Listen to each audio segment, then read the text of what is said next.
آج کل ایک دھواں سا آیا ہے چند سالوں سے، کیا کہتے ہیں اس کو؟ سموک، دھواں سا، فضاؤں میں آلودگی ہے، دھواں ہے۔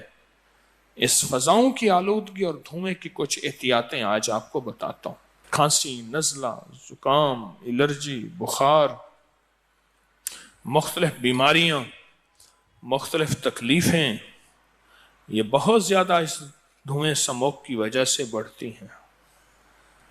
اور ہمارے بادشاہوں کو اللہ جزاک خیر دے، وہ کہتے ہیں آگ بڑی نہ جلاؤ، دھوئیں زیادہ نہ کرو تاکہ یہ سموک نہ بڑھے، اور احتیاط کریں۔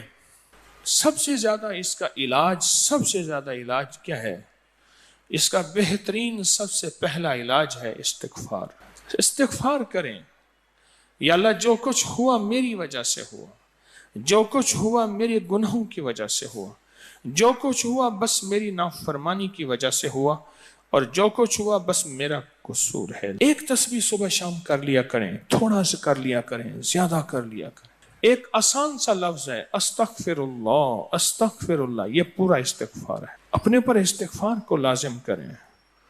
بلائیں، وبائیں، مصیبتیں، آفتیں، پریشانیاں ہمیشہ ٹلی رہتی ہیں۔ یہ قدرتی آفات میں یہ چیز شامل ہے۔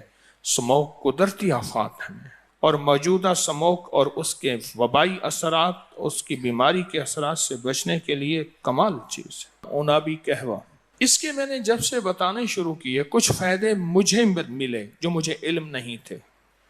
میں اپنی لا علمی کا بھی اعتراف کر رہا ہوں کہ کیوں؟ انسان آخری دم تک سیکھنے والا ہے، آخری دم تک سیکھنے والا ہے۔ جو خوبصورت ہونا چاہتے ہیں، حسین ہونا چاہتے ہیں، جن کی جلد بہت زیادہ، ان کے لیے بہت نفع مند چیز ہے۔ حسن و جمال کے لیے، خوبصورتی کے لیے بہت نفع مند چیز ہے۔ جن کے بال گرتے ہیں ان کے اور گنجے ہو گئے ہیں، دو شاخیں ہو گئے ہیں، ان کو بہت فائدہ ہوا۔ یہ فائدہ بھی نیا تجربے میں سامنے آیا۔ اور ایک فائدہ وہ سامنے آیا جن کو اتنی جلدی بیماریاں ہیں کہ ان کے ناخن تک جھڑ چکے ہیں، ان کے ناخن گر چکے ہیں۔ اس کا میں نے بہت فائدہ سنا بھی، لوگوں سے پایا بھی۔ دائمی قبض کے لیے اس کا فائدہ پایا، بواسیر کے لیے اس کا فائدہ پایا۔ ایسی ایسی چیزیں لوگ بتاتے ہیں، ایک بار نہیں کئی لوگوں نے اس قہوے کو استعمال کیا۔ آپ تھرمس بنا کے رکھ دیں، تھرمس بنا کے رکھ دیں، اور اس کو جو ہے آپ پیتے رہیں، دن میں مہمانوں کو دیتے رہیں، گھر والے پیتے رہیں، اپنی نسلوں کو اس کا عادی بنائیں۔ اس کا جو فائدہ مزید مجھے ملا اور اس سے بہت زیادہ مجھے استفادہ ہوا، وہ یہ ہوا کہ جن کے ہاں خواتین میں دودھ کی کمی ہوتی ہے اور بچہ روتا بلکتا ہے، سسکتا ہے، ان کے لیے بہت فائدہ مند ہے۔ جن میں خون کی کمی ہے، حاملہ میں یا جسم میں یا کسی فرد میں خون کی کمی ہے، بوتلوں کی بوتلیں خون بنا دیتے ہیں۔ عجیب بات ہے، میں تو حیران ہوں۔ پھر جب میں نے اس پہ غور کیا، میں نے کہا بات تو ٹھیک ہے، خون کی کمی ہے۔ جن کے پٹھوں میں اینٹھن ہے، رات کو ازارمند رسی ٹانگوں میں باندھ کے سوتے ہیں، ان کے لیے بہت بے مثال چیز ہے۔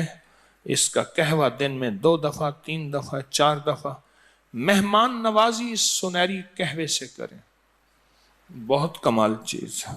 میرا مشورہ یہ ہے کہ میں نے وہ جو قہوہ بتایا تھا نا، وہ زندگی میں بہت طاقتور صحت مند چیز۔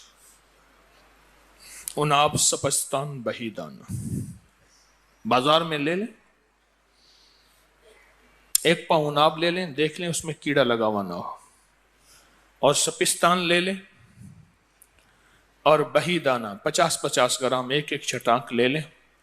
ان کو ہلکا سا کوٹ کے رکھ دیں، ہلکا سا کوٹیں ضرور، چائے کی پتی کی طرح۔